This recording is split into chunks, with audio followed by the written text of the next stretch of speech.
Hi everyone, this is Mr Neel Raithatha, also known as the Wax Whisperer.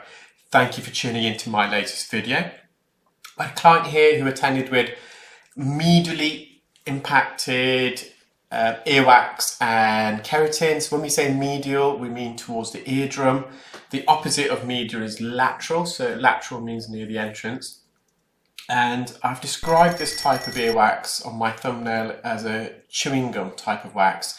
And that's because it's really stuck, it's impacted, it's a bit elastic. So imagine you've got some chewing on the bottom of your sole and your shoe, and it's stuck, and it's really difficult to remove, it's really impacted.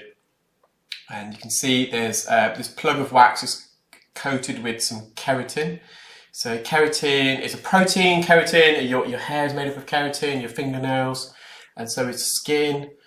So this keratin around the wax is acting like a double-sided sticky tape. Not only is it adhered to the plug of wax, but it's also adhered to the ear canal wall. The patient denies using cotton buds, but it's very apparent that they did because this wax is, as I said, really impacted.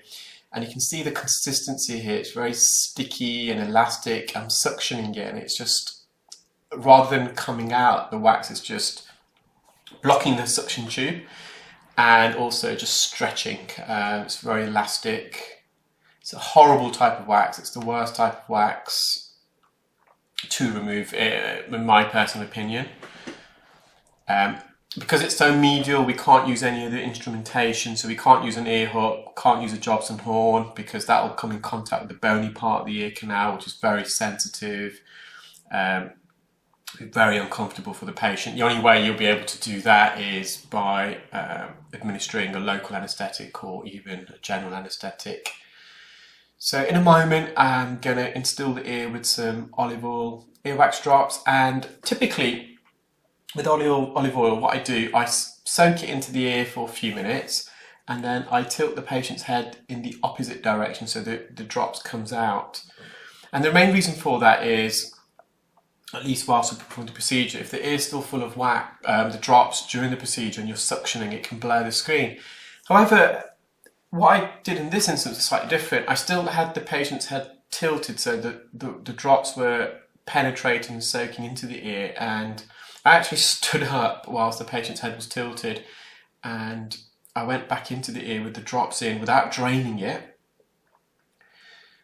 and I found that actually it was not causing the same level of blurriness as it would if the patient's head was straight.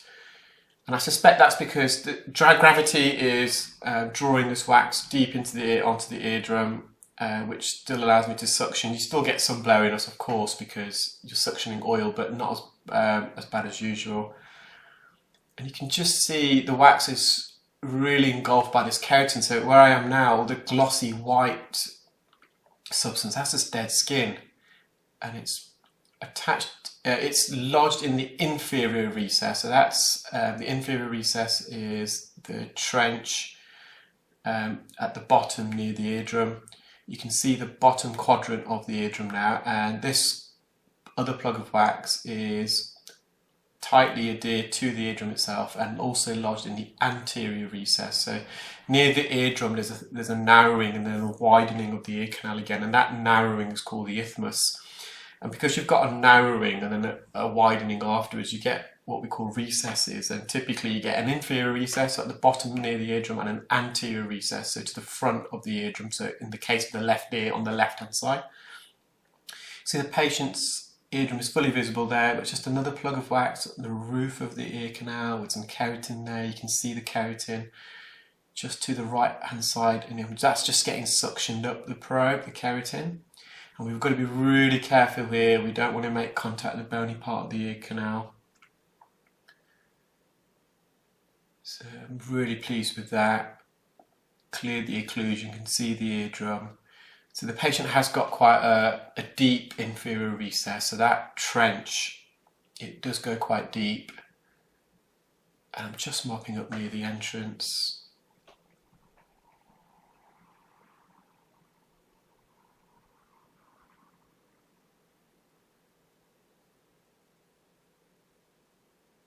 just trying to get as much excess oil out of the ear as possible. There's a final view of the patient's tympanic membrane. It's fully visible, intact. I hope you enjoyed that video, guys, and you're all having a nice evening wherever you are in the world watching this. Do take care and keep safe.